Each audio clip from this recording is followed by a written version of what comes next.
So tonight we are on John chapter 18, verses 1 to 38a.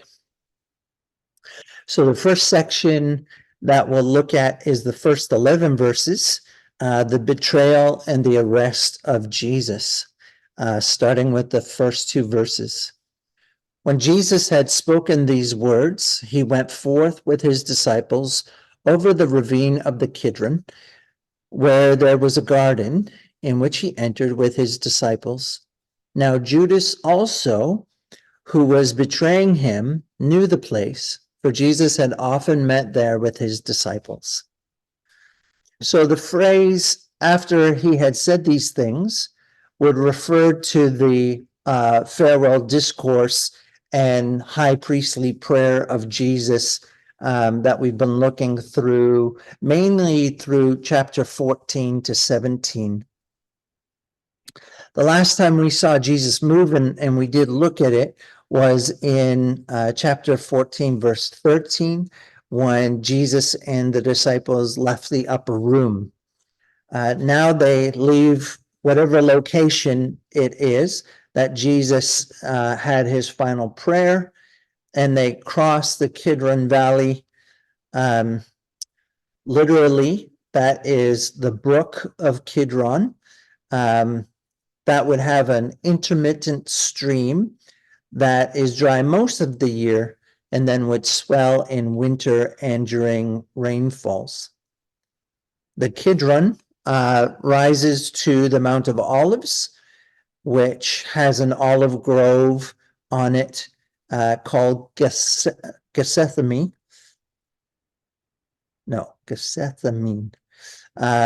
which means oil press. The garden may have been made available to Jesus by a wealthy patron who supported his ministry. John uses the language of going in, and then later on he'll use the language of coming out. So it suggests to us a walled garden. So it's the Jewish custom for Passover. It was dictated that the night was to be spent in Jerusalem, but with the large number of pilgrims, the city limits would be extended as far as Bethphage. So on the Mount of Olives is included in that. Again, John reminds readers that Judas is the one who would betray Jesus. And as an insider of the discipleship group, Judas knows this place that Jesus often met with his disciples. Verse 3, Judas then, having received the Roman cohort and officers from the chief priests and the Pharisees, came there with lanterns and torches and weapons. So Judas is shown now to officially have switched sides. Instead of standing with Jesus and the disciples, he now arrives with those who would arrest Jesus. John doesn't mention Judas's later remorse and suicide the way that the synoptic gospels do. So this is John's last mention. This is the last kind of narrative that involves Judas. The size of the group that comes to arrest Jesus is ironic in contrast to Jesus's peaceful nature and the way that he has been teaching publicly.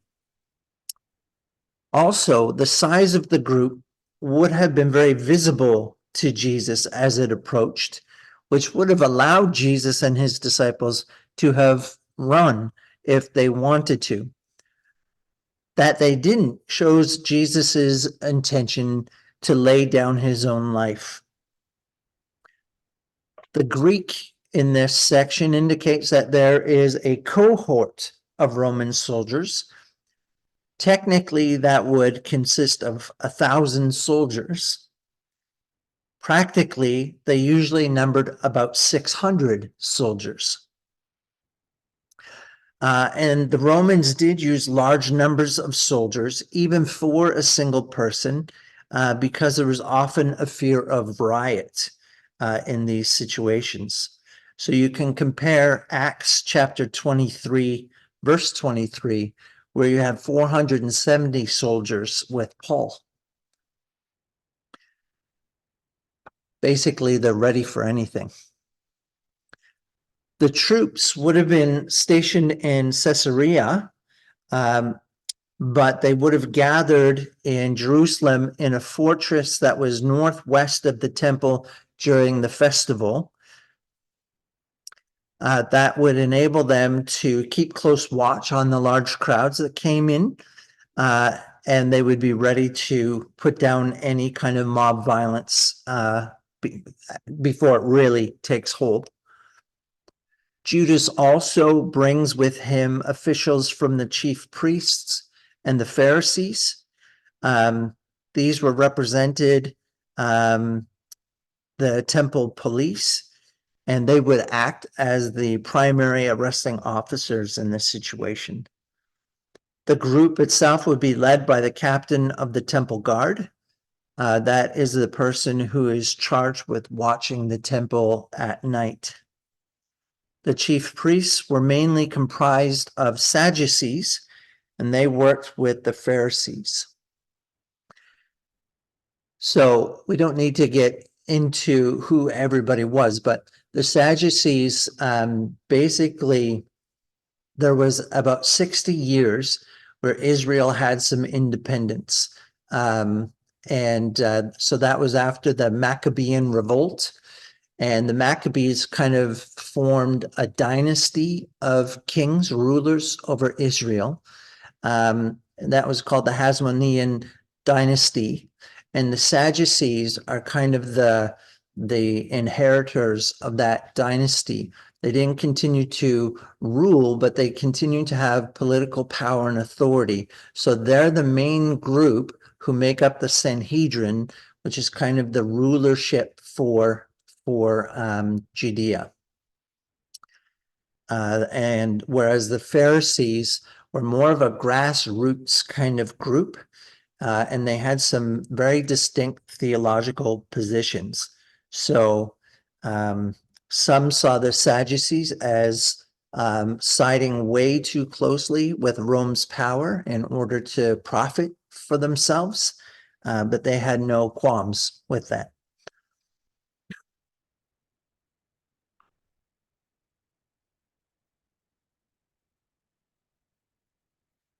And then torches and lanterns. Torches are just sticks held together, wrapped with linen, soaked in an accelerant and lit. And then lanterns would have been kind of terracotta clay pots with lights in them that were carried. So verses 4-6. So Jesus, knowing all the things that were coming upon him, went forth and said to them, "Whom do you seek?" They answered him, "Jesus the Nazarene." He said to them, "I am he." And Judas also, who was betraying him, was standing with them. So when he said to them, "I am he," they drew back and fell to the ground. So John has emphasized throughout his whole gospel Jesus's supernatural knowledge. So it's no surprise here that Jesus knows beforehand what was to happen to him. And that's in contrast particularly to the disciples, who rely on the Spirit to know what is to come. We see that in chapter 16, verse 13. The adjective Nazarene denotes his origin, where he's from, but it may also be used here with a derogatory connotation, kind of a sneer, the Nazarene. Jesus' response, "I am he," is actually more literally, "I am." And again, we've been looking at all the "I am" statements and the significance of those. And so in light of that background and with what plays out in the scene, this seems to give us a clue that the divine name is in fact in view here. When Jesus is saying, "I am," he's saying more than, "Hey, that's me." He's actually using the divine name. Judas standing with the arresting group may be echoed later by Peter standing outside the gate and then by the fire. If so, then John is showing them both standing with the world against Jesus.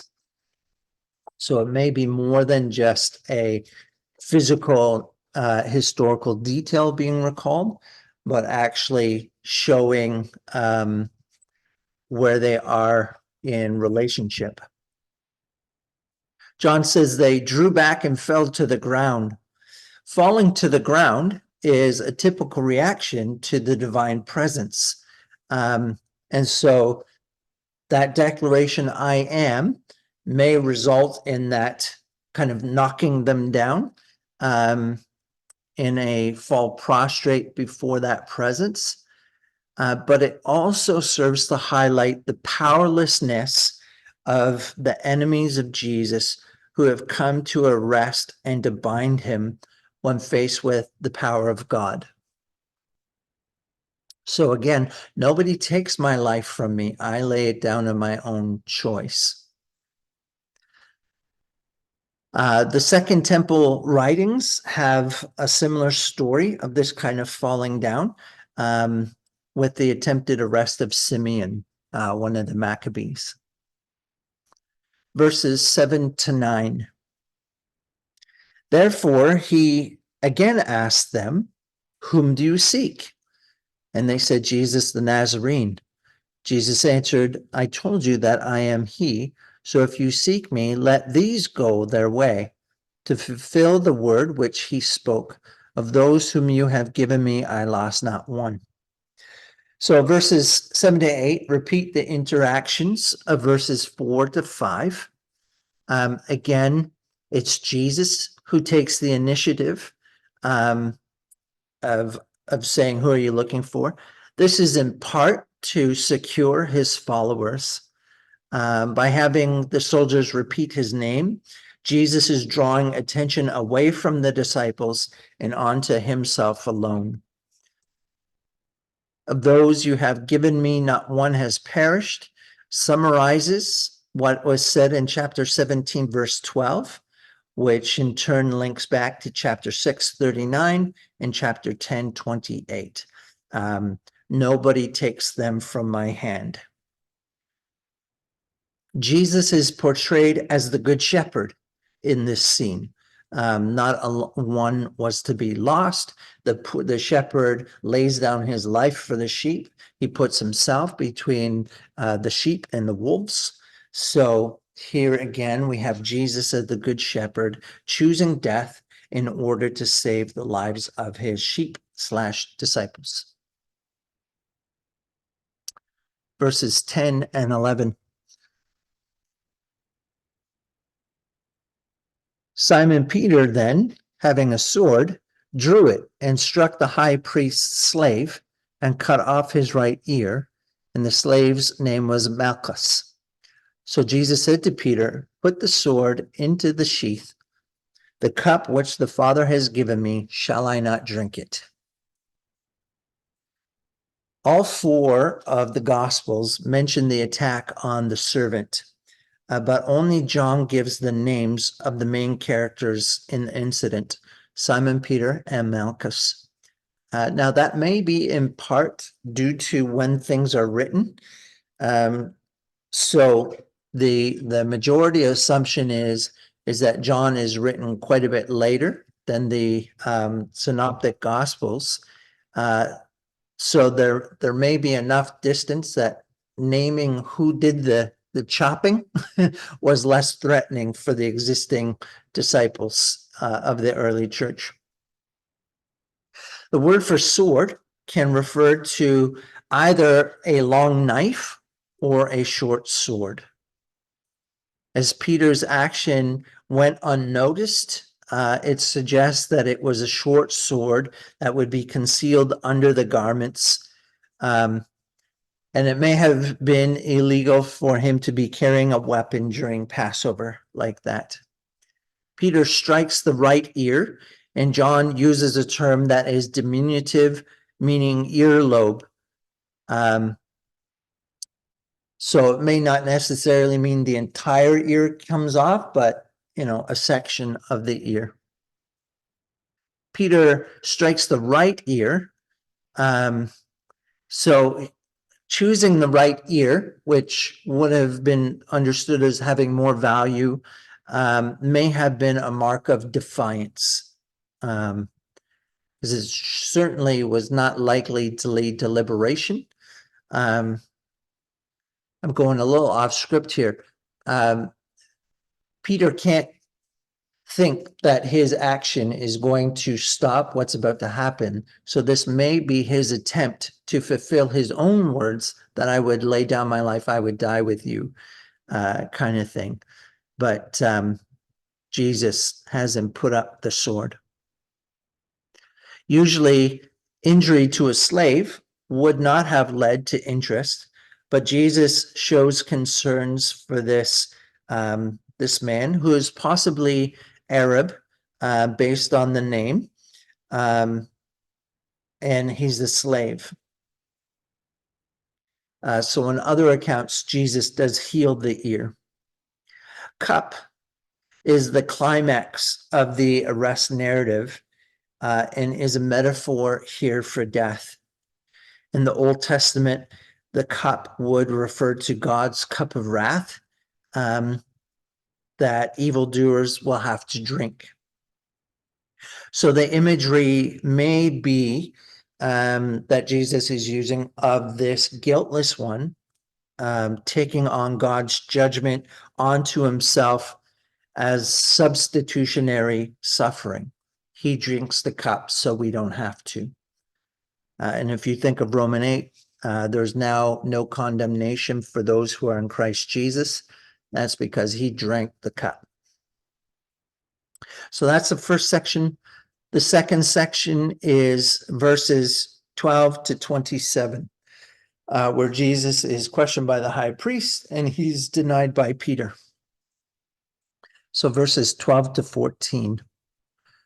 So the Roman cohort and the commander and the officers of the Jews arrested Jesus and bound him and led him to Annas first, for he was father-in-law of Caiaphas, who was high priest that year. Now Caiaphas was the one who had advised the Jews that it was expedient for one man to die on behalf of all the people. Only John records Jesus's preliminary hearing with Annas.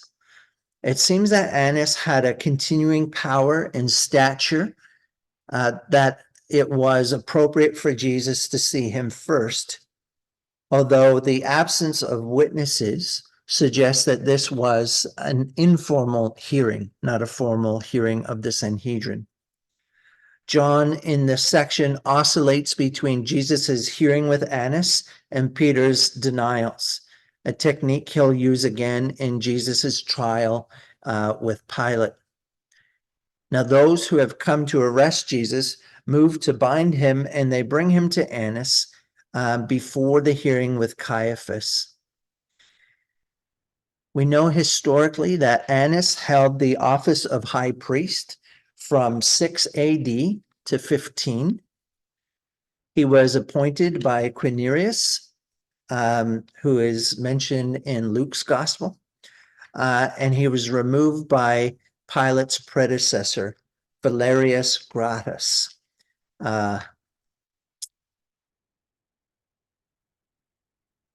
So Annas continued to hold much power because his removal was seen to be arbitrary, on the one hand. So a high priest under the Mosaic law, that was a lifetime tenure. So the fact that a Roman leader had the ability to remove him from that office and give it the office to somebody else, that would have been resented by the Jewish people. So they would have continued to see him as kind of the real high priest. As well, he had 5 sons, and his son-in-law Caiaphas all serve in the place of high priest. David. Yeah. Yeah. So Brian. Yeah. That also would have contributed to his having status.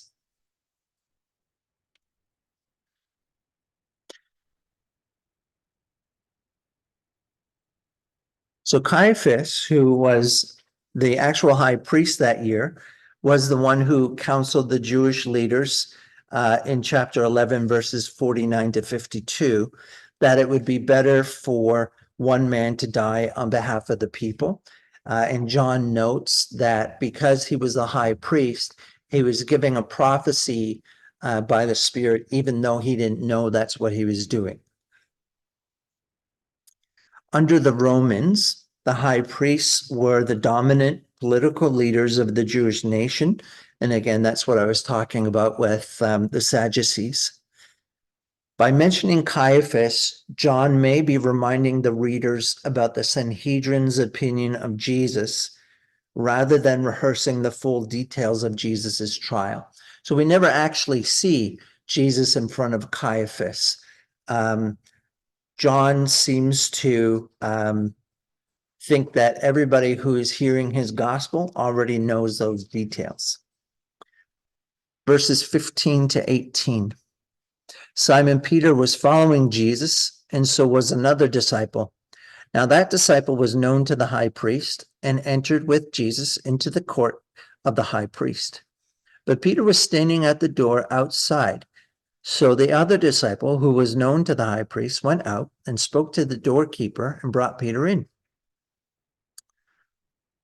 Then the slave girl who kept the door said to Peter, "You are not also one of this man's disciples, are you?" He said, "I am not." Now the slaves and the officers were standing there, having made a charcoal fire, for it was cold, and they were warming themselves. And Peter was also with them, standing and warming himself. So John now shifts his narrative onto this little episode of his first denial of Jesus. The other disciple was known to the high priest, is likely the disciple whom Jesus loved, who we have determined in our study to be the Apostle John. While John was a fisherman, it doesn't mean that he comes from an inferior social status or class. In the Synoptic Gospels, we see John's family has hired servants in the boat, which indicates some level of wealth and success. And his mother seems to have ambitions throughout the Gospels for her sons. So it may be that there is some kind of class assumptions going on in that. It may even be that John himself comes from a priestly family, although not all commentators would agree with that possibility. The mention of the girl at the door confirms that the scene is not occurring within the temple itself. It's happening outside of the temple area, as only men would have assignments like that within the temple area. Women wouldn't have. John doesn't record the formal Sanhedrin meeting, but there would have been members of the Sanhedrin present here in this scene. John speaks of the woman on the door, who would likely have been a mature woman, as she had responsibility that required judgment and life experience. And the result of John speaking to her is that Peter is allowed to enter in. The girl's question to Peter seems to require a negative answer. So the way she phrases it, you would expect there's a no implied in it. But it is really, in fact, more of a cautious assertion. She's asking the question softly, kind of leading into it. The "you too," you're not also one of his disciples, may refer to the other disciple, to John. Peter replies tersely, "I'm not." The main commentary that I'm using makes the note that he just may not have desired to enter into conversation. But there is the reality that there is some danger here when your master has been bound and taken to trial. The fire indicates that these preliminary procedures took place at night. And the description that John gives of Peter suggests that he was trying to be as inconspicuous as possible. And here again, we see with Judas, or like Judas, Peter is standing amongst Jesus's enemies. John is the only one to mention that the fire is a charcoal fire. So again, it's one of those eyewitness details that give kind of texture and lift his narrative. Verses 19 to 21. The high priest then questioned Jesus about his disciples and about his teaching. Jesus answered him, I have spoken openly to the world. I always taught in synagogues and in the temple where all the Jews came together, and I spoke nothing in secret. Why do you question me? Question those who have heard what I spoke to them. They know what I said. So John now shifts back to the account of Jesus hearing with Annas, who is again referred to as the high priest. The continued use of the title for Annas may have an element of defiance to it, challenging that Roman authority to depose an official whose tenure was meant for life. Another reason this hearing is considered informal is because Jesus is being questioned directly. Formal trials had to make the case against the accused on the basis of the weight of witness testimony. So you didn't question the accused. The question about his disciples and his teaching indicates that the Sanhedrin's primary concern was theological, not political. The Jewish leadership seems to view Jesus as a false prophet who was secretly enticing people to fall away from the God of Israel, which was an offense punishable by death. It seems that Annas hoped Jesus would incriminate himself on those counts. But in typical fashion, Jesus doesn't answer the question directly. He points out that his teaching was in public. And so Jesus answers, again, uses it to pull the attention from his disciples and place it squarely on himself. So he uses these emphatic I statements throughout. I taught in public. Jesus seems to be saying that the authorities would have been able to gather eyewitness testimony from those who heard him teach. In other words, they should be interviewing those witnesses in order to bring a verdict. When Jesus says he taught in the temples, again, that would be in the temple precinct.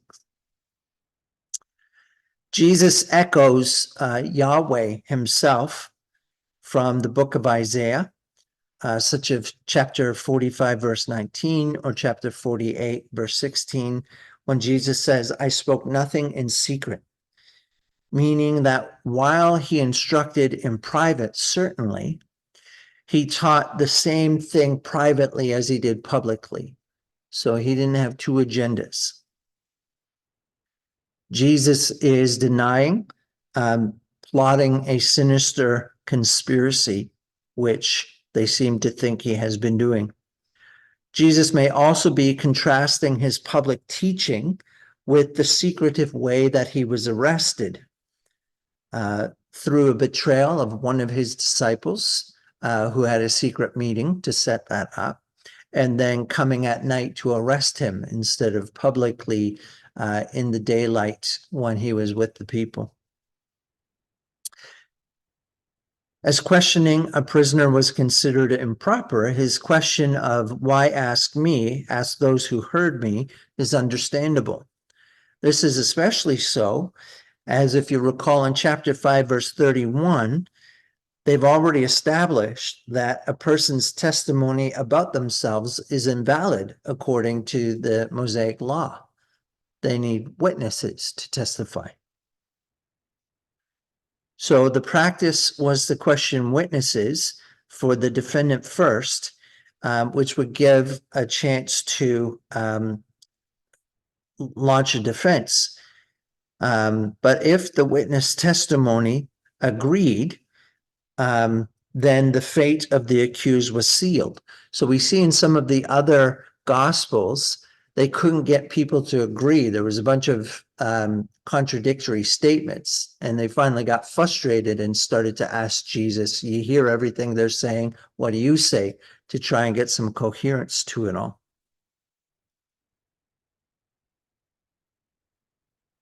So again, the fact that they're talking to Jesus, questioning Jesus, shows that this is unofficial.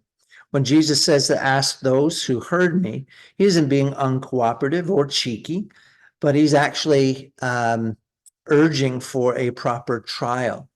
He has confidence before this authority that would have been startling, as anyone who would be accused and in this situation would have maintained an attitude of humility in front of these judges. But the temple guard doesn't like what he's hearing, and he strikes Jesus. Verses 22 to 44. When he had said this, one of the officers standing nearby struck Jesus, saying, "Is that the way you answer the high priest?"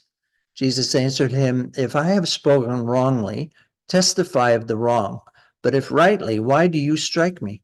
So Annas sent him bound to Caiaphas, the high priest.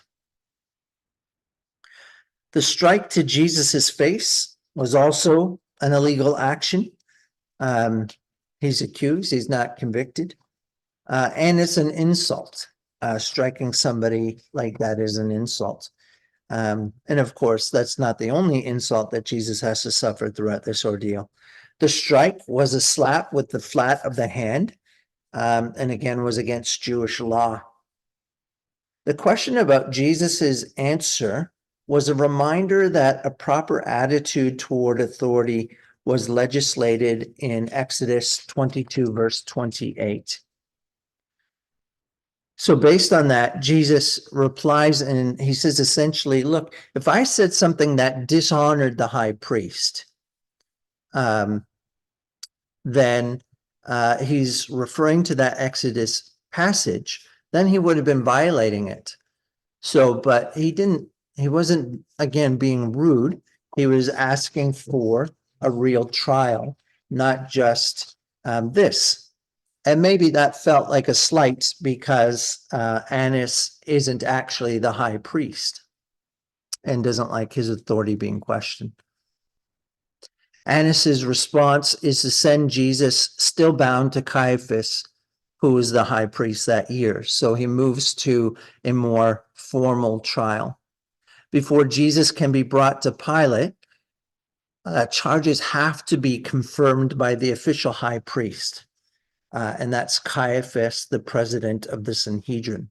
So they've got to come together. They got to figure out what they're charging him with. They have to have some means to establish this before they can go to Pilate. So verses 25 to 27. Now Simon Peter was standing and warming himself. So they said to him, "You are not also one of his disciples, are you?" He denied it and said, "I am not." One of the slaves of the high priest, being a relative of the one whose ear Peter cut off, said, "Did I not see you in the garden with him?" Peter then denied it again, and immediately a rooster crowed. So John shifts back to Peter again. And as we've already heard, Peter's denied the Lord once. The phrasing of the question is similar to the previous occasion, and the phrase warming himself is a literary device to bring the two narratives together. So it's just tying these. Remember, he was here by the charcoal fire. He's still here by the charcoal fire. And then the question comes. The third time the question is asked, Peter is even more uncomfortable, as the man who is asking it is a relative of Malchus, whose ear Peter had cut off.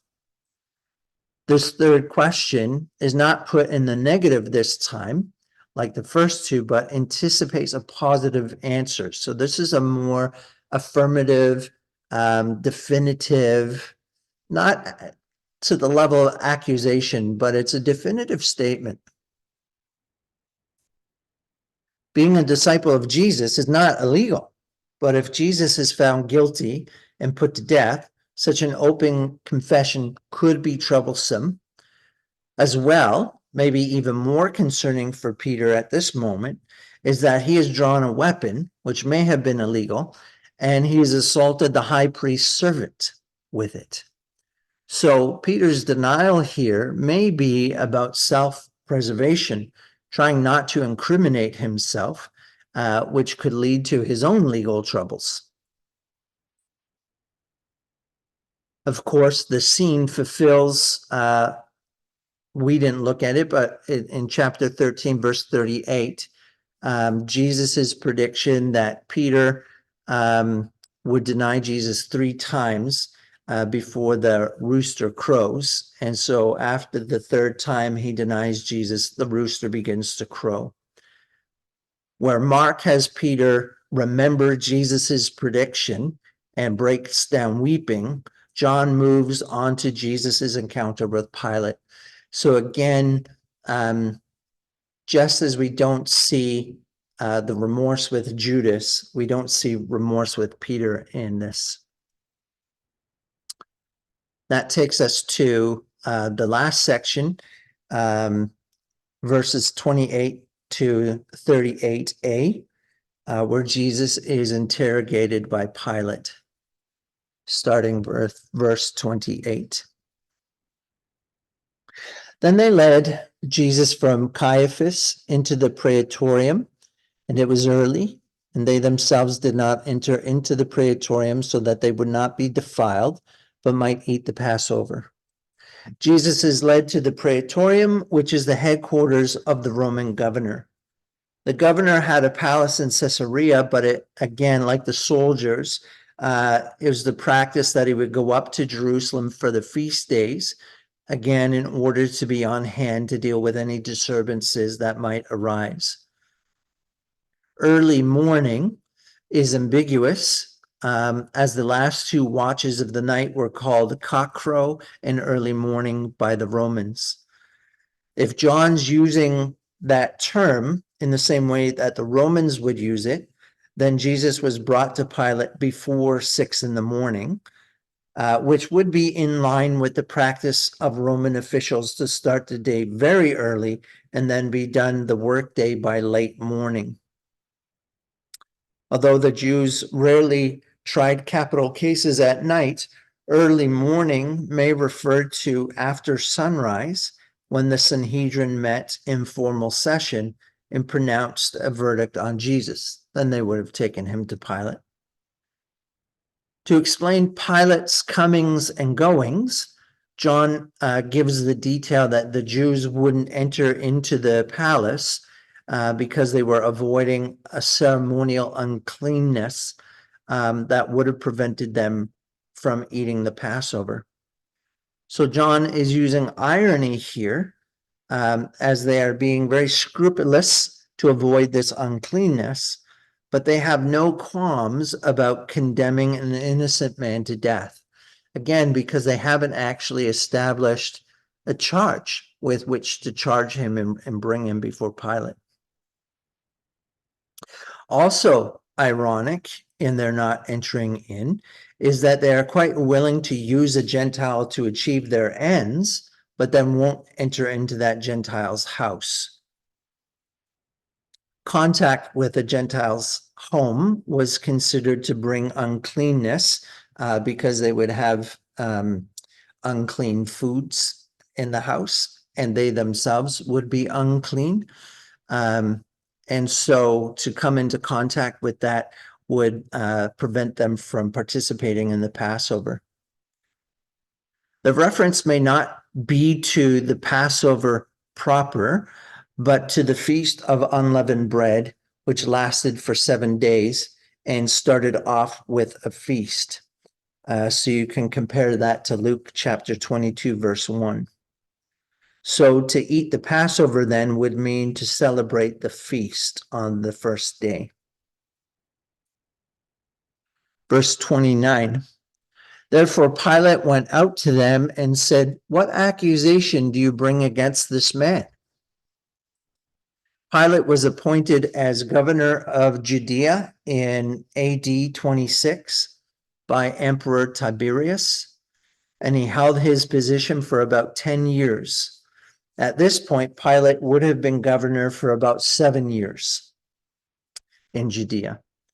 Pilate would rule for a long time from a position of strength because the person who helped him get the appointment was a Roman general. But after that mentor died, he would have had to been more careful because he was kind of out of political favor with the emperor.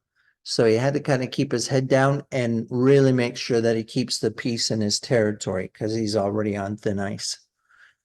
As the Gospels show, Pilate's conduct at Jesus's trial, he is trying to accommodate the Jews because of his precarious political position, which likely then means the trial occurred after 31 AD. So N.T. Wright makes a note in his Jesus and the People of God that Pilate had a reputation for hating the Jews. And so some of the dynamic that we see in the encounters between Pilate and the Jewish people in the Gospels is because he doesn't want to give them what they want, but ends up having to give them what they want, and he's frustrated. So that's part of what's going on. Verses 30 to 32. They answered and said to him, "If this man were not an evildoer, we would not have delivered him to you." So Pilate said to them, "Take him yourselves and judge him according to your law." The Jews said to him, "We are not permitted to put anyone to death," to fulfill the word of Jesus, which he spoke, signifying by what kind of death he was about to die. So the Jews answer Pilate evasively. They don't provide him with a specific charge. And rather they give this vague statement, "If he wasn't a criminal, we wouldn't have handed him to you." By responding this way, they show that they're not actually able to produce airtight charges against Jesus.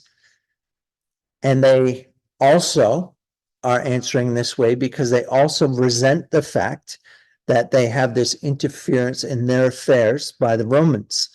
So once upon a time, they would have been able to deal with this themselves, but it is against Roman law for them to carry out a death sentence.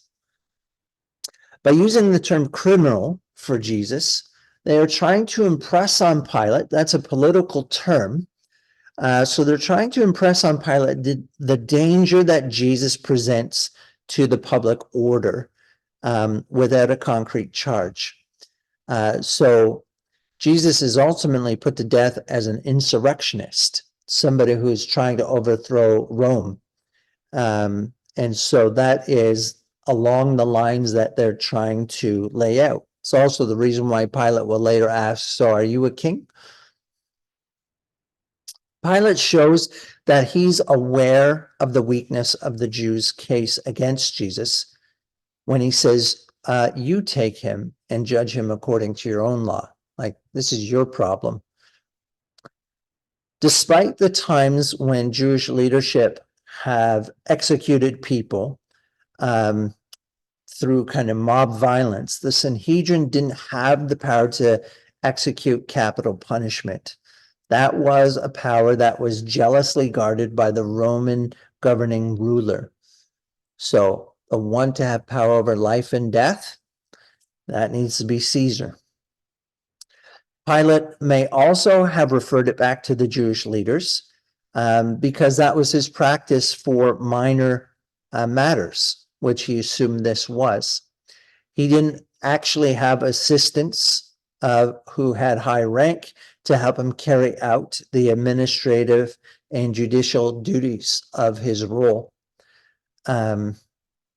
So he's a little sore about that too. And again, that reflects his precarious political position. He's not being helped to be successful here. Crucifixion was viewed with horror by the Jews as it was considered a form of hanging, and the Mosaic law understood this to place the person under God's curse. So had they been able to convict him and pass a capital judgment on him, they would have stoned him to death. That would have been the prescribed method. For Rome, the cross was the highest form of humiliation. So the prisoner is stripped naked, as in Jesus's case, beaten and wounded, and then nailed and hung. And for Jews particularly, nakedness was very shameful. So it had this increasing depth of humiliation, but it was a painful death. You hung there for days, and you basically eventually drowned by your own bodily fluids in your lungs because you no longer had the strength to pull yourself up to get a breath. So it took a long time. And that's why you see in Matthew's gospel that because they want to speed up the crucifixion death, they go to break the legs. The victim can't lift himself up any longer to get that breath. But Jesus is dead and they don't need to break his legs. John again underscores Jesus's supernatural knowledge by pointing out Pilate's involvement so that he was going to be crucified. Fulfilled his earlier words about the manner of his death. So we have verbal links with John's lifted up as the manner of death that Jesus talks about earlier, saying, and the destiny predicted by Peter in chapter 21. So John's point is that the Romans' jurisdiction served Jesus's prediction that he was going to be lifted up. Verses 33 to 35. Therefore, Pilate entered again into the praetorium and summoned Jesus and said to him, "Are you the king of the Jews?" Jesus answered, "Are you saying this on your own initiative, or did others tell you about me?" Pilate answered, "I am not a Jew, am I? Your own nation and the chief priests delivered you to me. What have you done?" So following the interchange, Pilate now comes back to speak to Jesus. Unlike the Jewish law, the Roman law does provide for a detailed questioning of a person who has been charged with crimes, whether they're a Roman citizen or not. So this allowed for a self-defense against the charges. Pilate questions if Jesus is king of the Jews. This is consistent again in all four Gospels. His question may be conveying an incredulousness when he's looking at Jesus. Are you the king of the Jews? You don't look like much. King of the Jews may have been used by that Hasmonean dynasty that we talked about earlier as a title. Pilate's question is trying to determine whether or not Jesus is actually some sort of a political threat to Rome's imperial power. Are you claiming this for yourself? Do you have followers with you? Do you guys have a plan? Are you arming weapons? All that kind of thing. Pilate's time in Judea was punctuated with outbursts of ethnic nationalism, so zealots and attempts to overthrow Rome in a Maccabean kind of way. Jesus draws attention away from himself to the Jews who had lodged their charges against him. And Pilate is disgusted at having to deal with their internal matters. They send him to him. Now he's saying it's them, and he's got to sort this all out, and he doesn't want to. So the title itself is problematic, King of the Jews, because the Jews and the Romans had different understandings of what that meant. So Pilate returns Jesus' question, "Am I a Jew?" showing his exasperation by being more deeply drawn into this Jewish dispute without being able to get himself out of it. He would like to not be dealing with this. So again, while Pilate has contempt for the Jews, in an ironic way, he is going to be forced to adopt their position, to treat Jesus as a dangerous political prisoner. Verse 36 to 38a. Jesus answered, "My kingdom is not of this world. If my kingdom were of this world, then my servants would be fighting so that I would not be handed over to the Jews. But as it is, my kingdom is not of this realm." Therefore Pilate said to him, "So you are a king?" Jesus answered, "You say correctly that I am a king. For this I have been born, and for this I have come into the world, to testify to the truth. Everyone is of the truth. Everyone who is of the truth hears my voice." Pilate said to him, "What is truth?" Where the Synoptic Gospels focus Jesus' message around the coming kingdom, John's Gospel doesn't. There have been moments when people want to make Jesus king in John's Gospel, and Jesus won't allow it. And there have been moments like this in conversation where king or kingdom is discussed. But as they have notions of Jewish or Roman political understanding, Jesus stresses that his kingdom is distinctive. It's not of this world. It's not of this realm.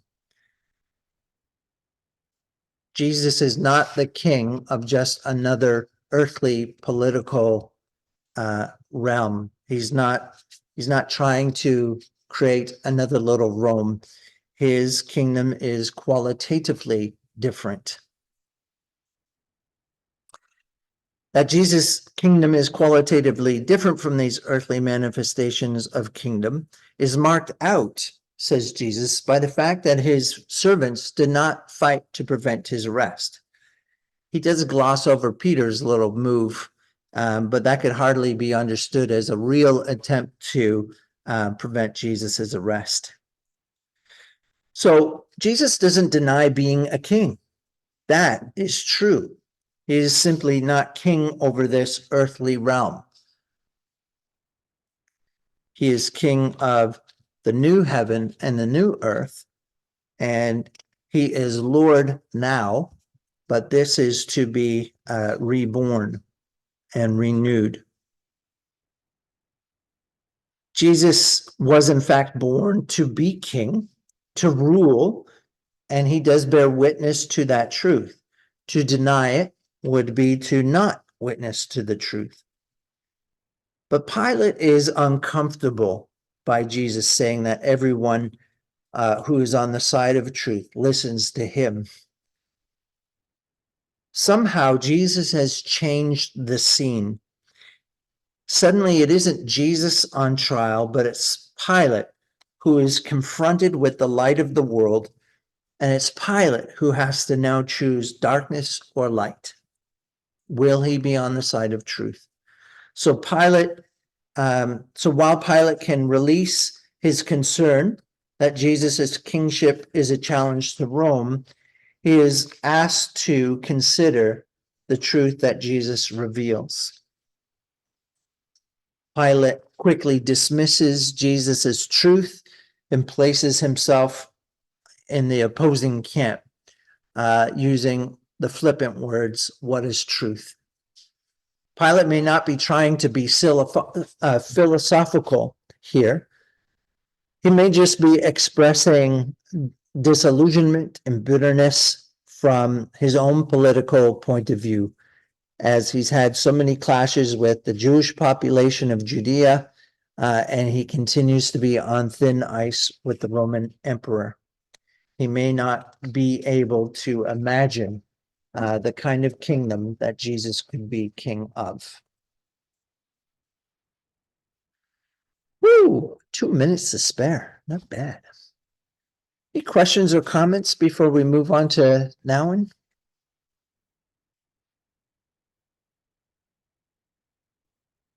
No. Bob's good.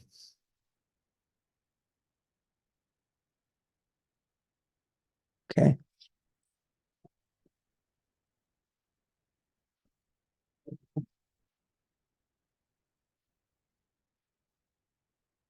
Well, then we're on to chapter 4.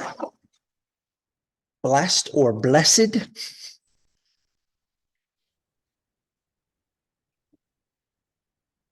So I asked the question, have you, past tense, or do you, present tense, encounter the language of blessed and cursed in your life? And if so, how are they used?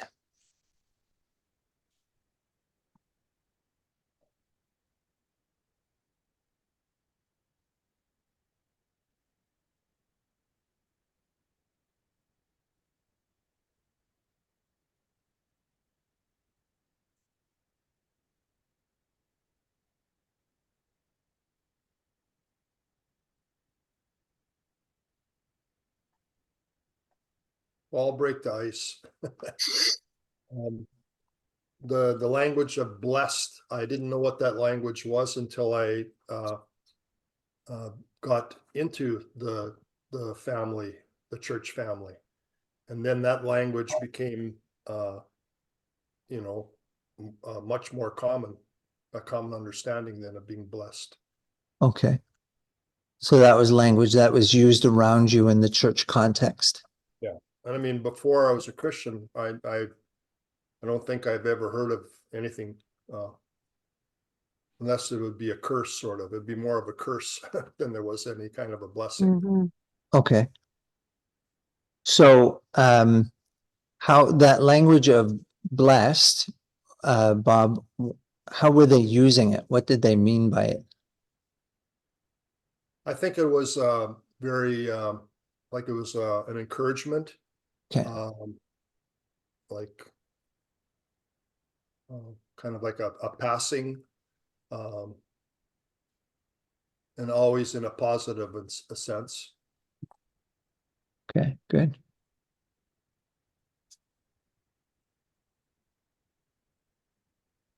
So he tells the story of going to a bar mitzvah in the synagogue. So I've asked the question, in our own life together in the church, what are the moments and rites of blessing? So I think that's important to think about, because it seems to me other traditions seem to have some rich times, whereas I find often evangelicalism can be a bit impoverished in this area.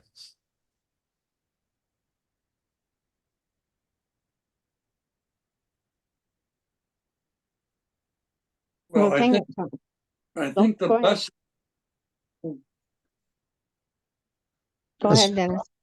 I think the blessings are expressed in several ways, but maybe not, certainly not in some formal, okay, now this is a blessing, but every service, for instance, Pastor, you send us off with a blessing, the scripture passage that you use. And there are other, maybe expressions in a sermon that would be expressions of blessing. Mhm. But and baby dedication would come pretty close, and baptisms. Yeah. So there are expressions of blessings You find in some? the context of ours context. Good. Mary? Well, I was thinking particularly of baptism as being a time of blessing, although it's more the testimony of the candidates blessing us. Mhm. Mhm. That's the way I was thinking about it. Marriage would certainly be a rite of passage as well. Yeah, A blessing of the marriage. yes. Yeah, we tend to say good things to married people. In my own thinking about it, Wesley's Love Feast that we have done a few times here at Northview over my 10 years is a particular time of blessing.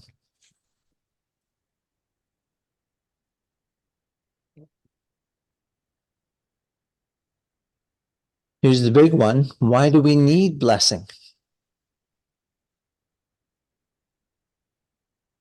Well, the thing that immediately jumped to my mind was sort of from last week.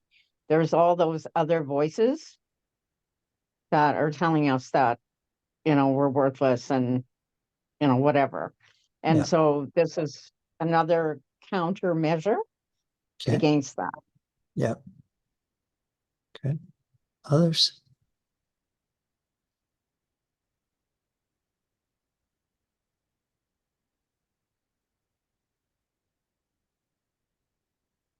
Yeah, I think that's how Nolan put it. It counters, I think the way he said it was, it counters fear, anxiety, and insecurity. So Hmm. it's a counter to it. Okay, good. So, in what significant ways might affirmation in the way the world uses it and blessing, the way that we use it, differ? I think when we affirm somebody, we usually affirm something that they have done. But a blessing is more just a blessing because you are beloved from me or from God. Mm-hmm. Thank you.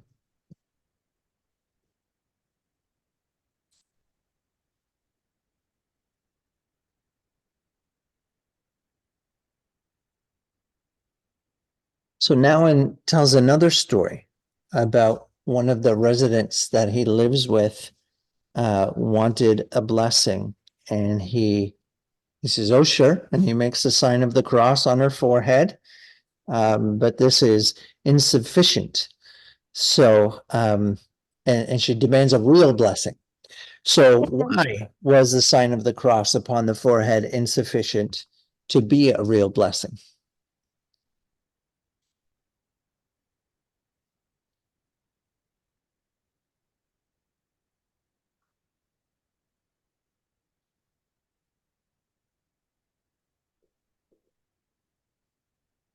It was sort of a rote action, something he just did as out of habit. Mhm. He wasn't really engaged with her at all at the time. Okay.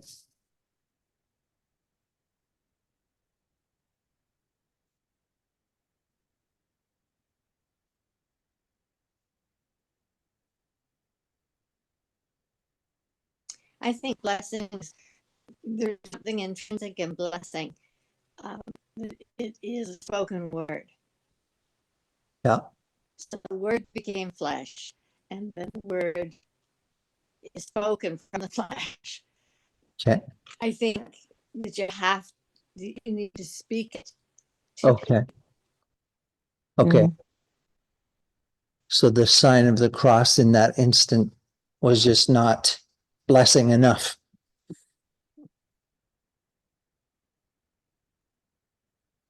Mm. I think the sign of the cross has different context than blessing. For So me, then, the sign of the cross has different contexts that it's used in. So there would be the making the sign of the cross on your body, the sign of the cross that you put on Ash Wednesday. They're nonverbal. Okay. they're understood, but they're not spoken words. Okay, good. So I just want to go back for a minute. I talked about the difference between affirmation and blessing. I think there's a key sentence for that. Says on page 69, to give a blessing creates the reality of which it speaks. There is a lot of mutual admiration in this world, just as there is a lot of mutual condemnation. A blessing goes beyond the distinction between admiration or condemnation, between virtues and vices, between good deeds or evil deeds. A blessing touches the original goodness of the other and calls forth his or her belovedness. So again, to give a blessing creates the reality of which it speaks. So how do we become beloved? To some degree, other people speak our belovedness into being, and that is the blessing. And so, again, I think for this woman, and in the story that he tells, the sign of the cross is true, is a blessing, but isn't specific enough to her for what she needed in that moment.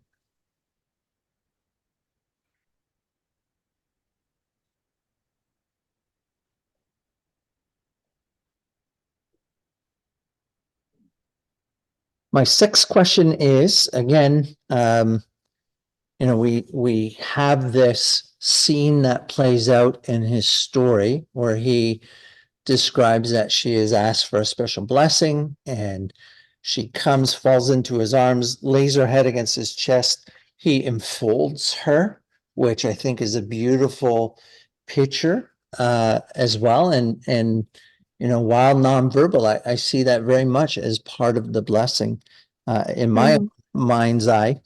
And then he speaks words of blessing over her, not necessarily to her, but to her, but over her.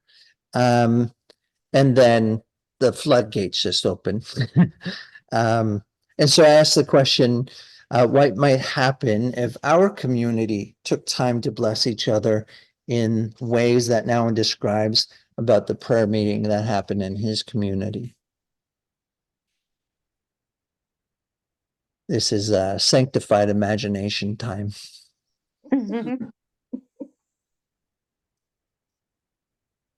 Karen wants to answer. Oh, I just said we definitely go overtime. Always the pragmatist.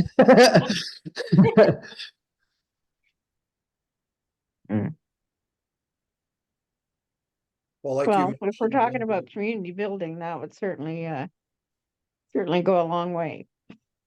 Mhm. like you mentioned about like when we would do the Wesley thing of breaking bread and Yeah. speaking that blessing to others, it'd be very similar to that. And I know any times that we've had the opportunity to do it, it was always really good, very powerful. Mhm.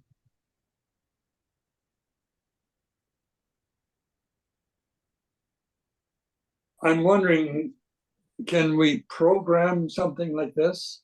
Is it not more authentic when it just happens, the occasion is there, the opportunity is there? It seems to be the natural outflow.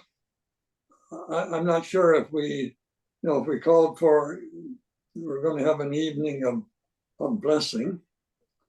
There might be some great value in it, but I wonder if it would be as real as it could be. So I agree with you, Dennis. I like to surprise people with it so that they don't duck out of it. So yeah, program. That being said, though, I think this is an area where we might need to push back. Because like a lot of things, because it's not part of the culture, it's very unlikely to spontaneously ever happen. We will just go on not having it happen. Part of the reason why that woman comes to Nowen is because he's a Catholic priest in the habit of blessing the people. That's what he's there for. And so she asks him for what he is meant to provide and regularly does provide. She just wants it done a specific way. She wants something a little more than what he normally gives, but he normally does this, the idea of blessing. So I think that it might be one of those things where you, in order to change the culture, you have to start off a little more programmatically, mechanistically, before it can ever become organic. But if it's not a part of the culture now, it's not just going to organically happen. So it would, if that was something, it's the same in all of us, right? If we read this and think, you know, I need to participate in this language of blessing more. It's something that I don't do normally. I don't do it nearly enough. I need to do it more. You may have to start being a little more mechanistic. I'm going to write an encouragement note to somebody. After reading this chapter, I've sent a few texts out as people have come to my mind intentionally blessing. It's a little more mechanistic, but as I go on doing that kind of thing, it then has some opportunity to become organic. I think. Oh, Carol, you're muted. I have the habit when I'm writing with pen and paper to someone to end that blessing. And sometimes it's just may the Lord bless you, or using it my just doing blessing before my name. So I'll just say blessings on you, or any of that kind of very short thing. And I found that it's made me more likely to speak it out when I'm not writing. Okay. I am like, I don't even notice that I do it. Apparently, when Amazon man comes to my door, I do say to him as he say goodbye, and I'm saying goodbye, and I say bless you. And the other day he came and he said, "You're the lady who does that," and it just, yeah, I'm the lady that does that. Good. Thank you. Even one place you bless people, now there's many blessings. One of the places that I appreciate your blessing is in the leadership training mornings. Mhm. Because you never let that go by without you just constantly blessing people in that process. Yeah. Well, for me, probably the first time I experienced it was at the end of my master's program. We took time to go around. We did the master's in a cohort. So I was with these people for 3 years as we did this program together. And just the practice of speaking blessing without correction or gentle criticism, just blessing, was powerful, tearful. So, and in our leadership meetings, we've done it a few times, and often it comes with tears. That's why you have to sneak it up on people.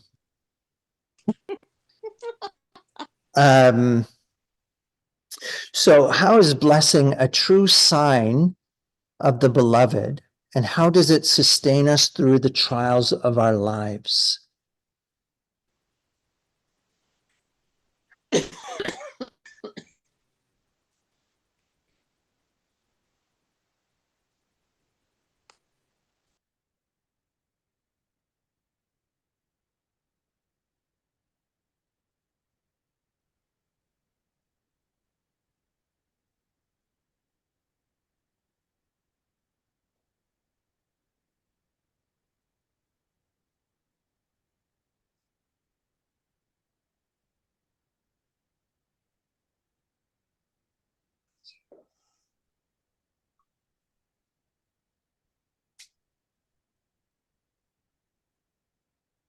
I think that explanation comes from page 72.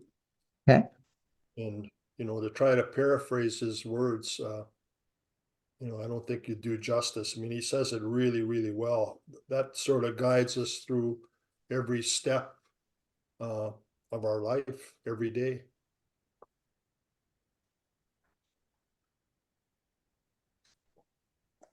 That's what really, his love sustains us through those times.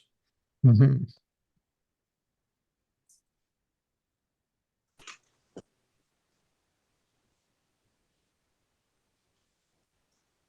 The blessings that we give to each other are expressions of the blessing that rests on us from all eternity.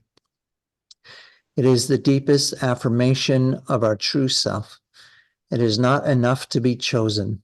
We also need an ongoing blessing that allows us to hear in an ever new way that we belong to a loving God who will never leave us alone, but will remind us always that we are guided by love on every step of our lives.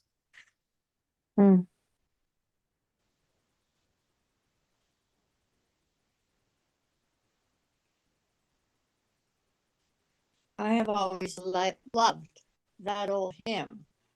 Blessed be the ties that bind. Okay.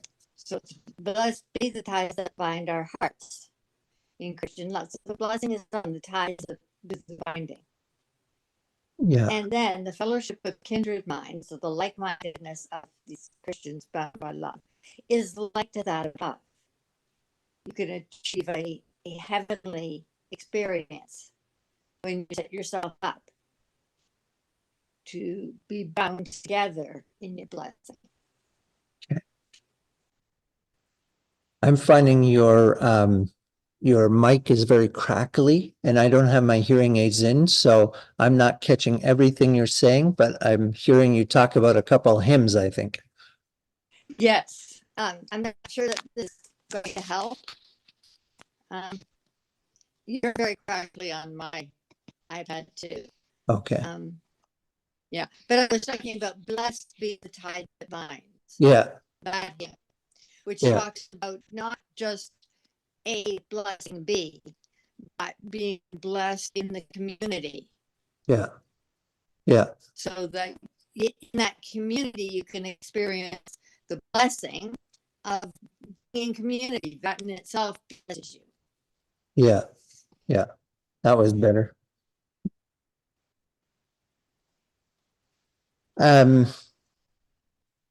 Do you experience a greater sense of being cursed rather than blessed? He seems to indicate that. If so, why?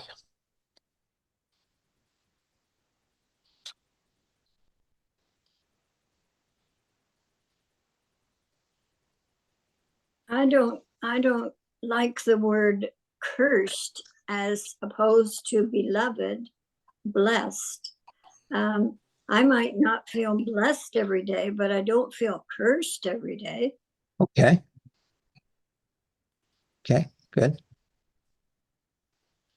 Well, I'm glad. Curse seems a very, I don't know. I'm not sure about that word. Okay.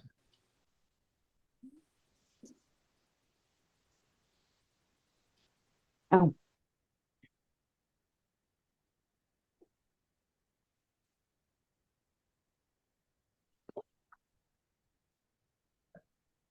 In my childhood, the word cursing was part or consistent with swearing. Oh, yeah. Yeah, curse words. Yeah. Yeah, I as a kid I said, you can't curse. My mother was always at my father about cursing. Yeah. Although she cursed a lot too. I think cursed has become more cursed is a stronger thing now Right. than the simplicity of swearing. Right. Um, but fairy tales are full of curses. Right. Um, and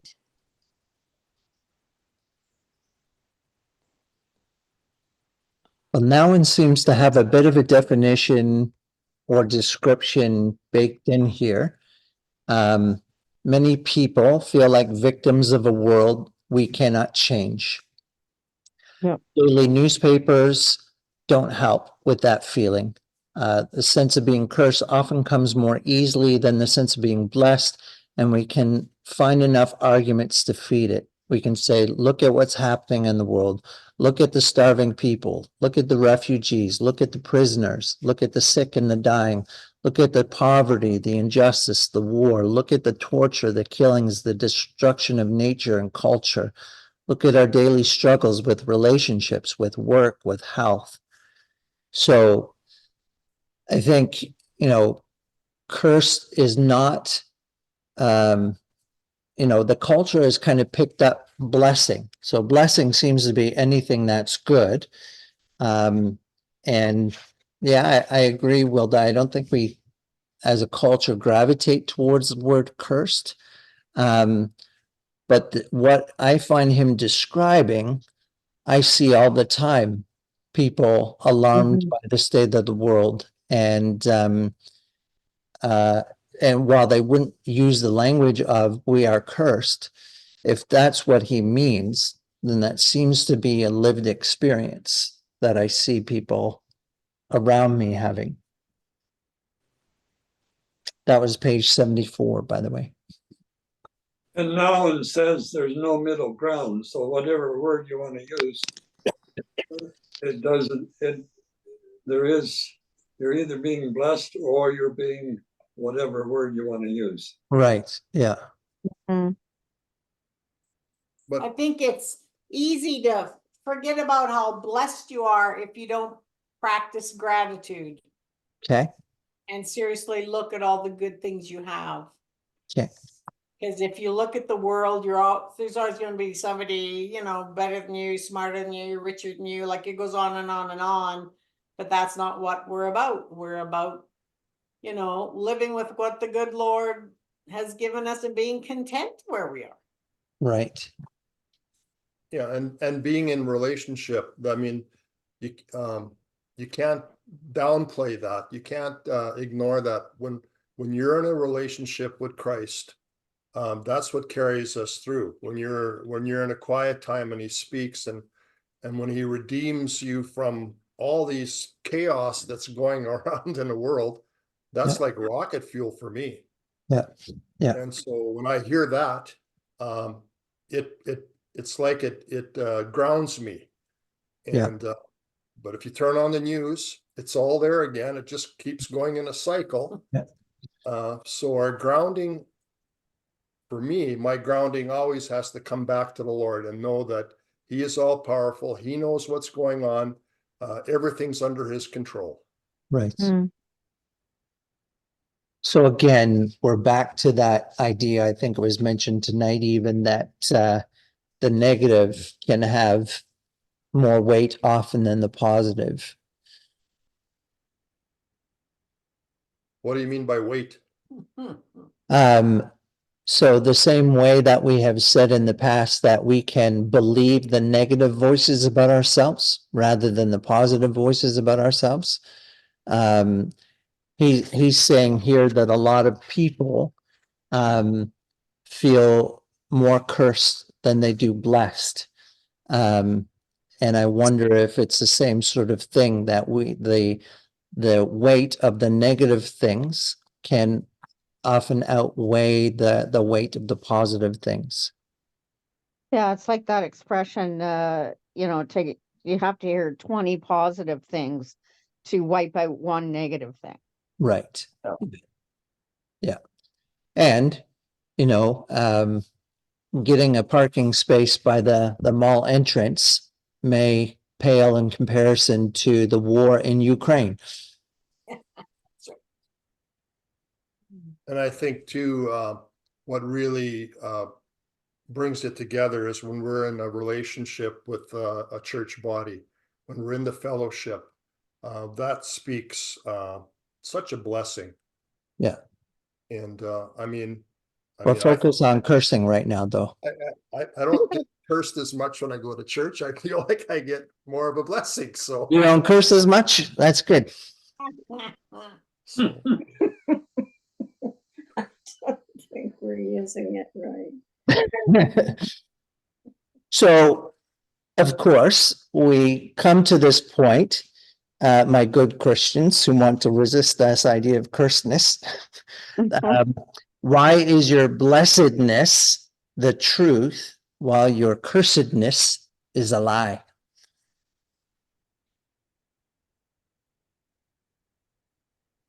Because the devil is a liar. Okay. Jesus doesn't lie. You want to unpack that?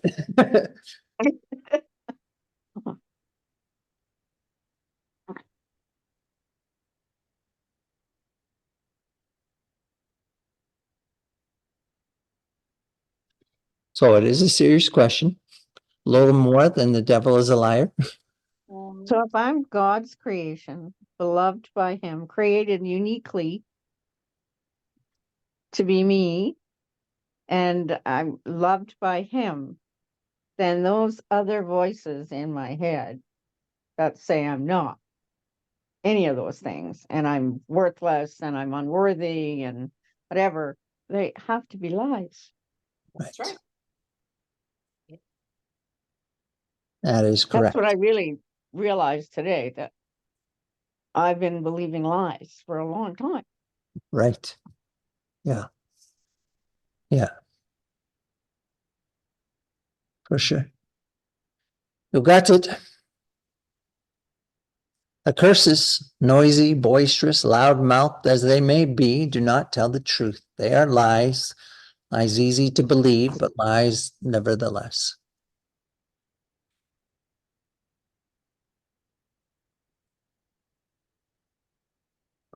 So, how do prayer and presence lead us to know our blessedness? Oh, it's 8:30. We don't have time for that question.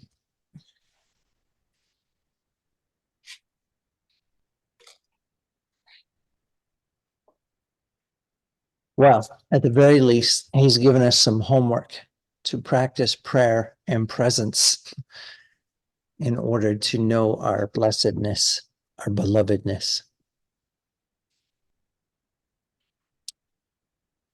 Okay, let's see here.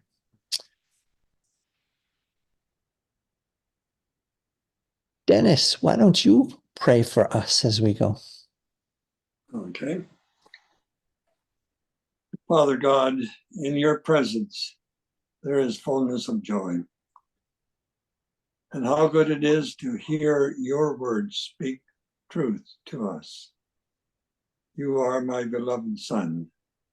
You are my beloved daughter. We don't hear that small, gentle voice often enough, partly because we don't listen often enough.